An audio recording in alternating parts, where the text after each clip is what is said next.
అల్లూరి సీతారామరాజు జిల్లా కోనవరం వద్ద శబరి గోదావరి సంగమ స్థానం సముద్రాన్ని తలపిస్తోంది. గోదావరి నదికి ఎగువ ప్రాంతాల నుంచి భారీగా వరద నీరు చేరుతూ ఉండడంతో ఆ నీరు శబరి నది వైపునకు ఎగపోటుతో ప్రవహిస్తోంది. దీంతో కోనవరం విఆర్పురం బ్రిడ్జిని ఆనుకుని శబరి నది ప్రవహిస్తుంది.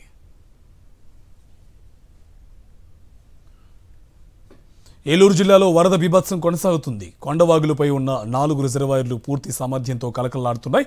ఏలూరు జిల్లాలోని ఏజెన్సీ ప్రాంతంలో వాగుల ఉరవడికి ఆస్తి నష్టం సంభవించింది. వేలాది ఎకరాల్లో పంట నీటి మునిగింది.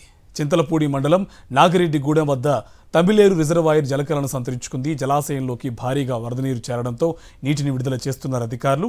తమిళేరు వరద ఉధృతి దృష్ట్యా సమీప గ్రామాల ప్రజలను అప్రమత్తం చేశారు అధికారులు. దీనిపై మరింత సమాచారం మా కరెస్పాండెంట్ రాజు అందిస్తారు. ఎగువన కురుస్తున్నటువంటి భారీ వర్షాలకు తోడు పూర్తి స్థాయిలో కూడా ఏలూరు జిల్లా వ్యాప్తంగా ఉన్నటువంటి జలాశయాలను కూడా నిండుకొండలు తలపిస్తున్నాయని చెప్పొచ్చు.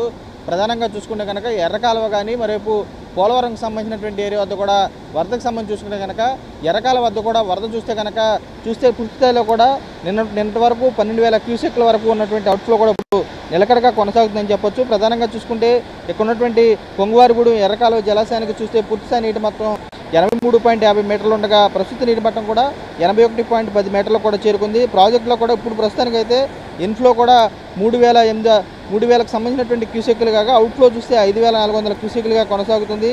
4 గేట్లు ఎత్తి కూడా అధికారులు 5,400 క్యూసెక్లో విడుదల చేస్తున్నారు. ప్రస్తుతానికి మన ఉన్నటువంటి ఏరియా కూడా చూస్తే కనుక ఇక్కడ ఉన్నటువంటి ఈ తమిళేరుకి సంబంధించినటువంటి ఏరియాకి సంబంధించినటువంటి ఎగువకు వస్తున్నటువంటి వర్షాలకు కూడా తమ్మిలేరు వాగుకి సంబంధించి కూడా వరద నీరు కూడా చేరుకోవడం, ఇక్కడ ఉన్నటువంటి వరద కూడా కింద ఉన్నటువంటి లంక గ్రామాలకు కూడా కొల్లేరుకి సంబంధించినటువంటి లంక గ్రామాలకు కూడా వెళ్తుంది.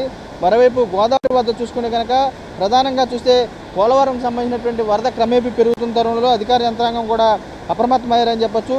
ప్రధానంగా చూసుకుంటే ఇక్కడ ఉన్నటువంటి గోదావరి వరదకు సంబంధించి చూస్తే ఎగునున్నటువంటి ప్రాంతాల్లో కురుస్తున్నటువంటి భారీ వర్షాలతో పోలవరం ప్రాజెక్టు కూడా క్రమేపీ కూడా వరద ప్రవాహం పెరుగుతున్నట్టు పరిస్థితి ఉంది.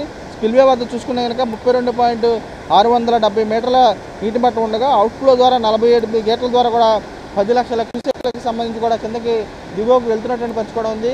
మరోవైపు ఏజెన్సీ ప్రాంతాల్లో కూడా ఇప్పటికే పెద్దబాగుకి సంబంధించినటువంటి ప్రాజెక్ట్ ఏదైతే ఉందో ఆ ప్రాజెక్టుకి సంబంధించి గండిపాటంతో కొన్ని గ్రామాలకు సంబంధించినటువంటి రాకపోకలు కూడా ఇప్పటికే స్తంభించేశాయి. సుమారు 12 గ్రామాల ప్రజలు కూడా కకావికలం అయిపోయినటువంటి పరిస్థితి ఉంది. అక్కడ ఉన్నటువంటి నిలువ నీడ లేక పూర్తి స్థాయిలో కూడా వాళ్ళు నిరాశ్రయాలు, ఇంటికి సంబంధించినటువంటి ఇళ్ళు మరేపు సామాగ్రి పూర్తి స్థాయిలో అన్నీ కూడా కొట్టుకుపోయినటువంటి పరిస్థితి ఉంది. 1000 ఎకరాలకు సంబంధించినటువంటి పంట కూడా నేట మునిగినటువంటి పరిస్థితి ఉంది. పూర్తి స్థాయిలో ఇసుక మేటలు కూడా వేసినటువంటి పరిస్థితి కూడా అక్కడ ఉంది. మరోవైపు నీటికి సంబంధించినటువంటి ప్రవాహం మరింత పెరిగే అవకాశం ఉండటంతో ఇక్కడ ఉన్నటువంటి అధికార యంత్రాంగం ఏలూరు జిల్లా అధికార యంత్రాంగం పూర్తి స్థాయిలో అప్రమత్తమయ్యారు. ఈసారి క్రమేపీ కూడా వరద మరింత పెరిగే అవకాశం ఉంటుందో కూడా ఏదైతే ముంపు మండలాలు ఉన్నాయో వేలేరుపాడు కానీ కుక్కునూరు కానీ ముంపు మండలాలకు సంబంధించి ప్రధానంగా అక్కడ ఉన్నటువంటి మండలాలకు కూడా వరద పెరిగే అవకాశం ఉండదు. ఎస్డీఆర్ఎఫ్ ఎన్డీఆర్ఎఫ్ బృందాలను కూడా రంగంలో దింపారు. అది ఒకవైపు వరదకు సంబంధించి ఎక్కువ రావటం, మరోవైపు ప్రాజెక్టులకు సంబంధించి కూడా నిండుకుండలా ఉండటం, మరింత వర్షాలు పడితే కనుక ఇక్కడ నుండి ప్రజలు కూడా మరింత ఇబ్బంది పడే అవకాశం అయితే స్పష్టంగా కనబడుతుంది. విజయ్ కుమార్ రాజు, సాక్షి టీవీ, ఏలూరు జిల్లా నుంచి.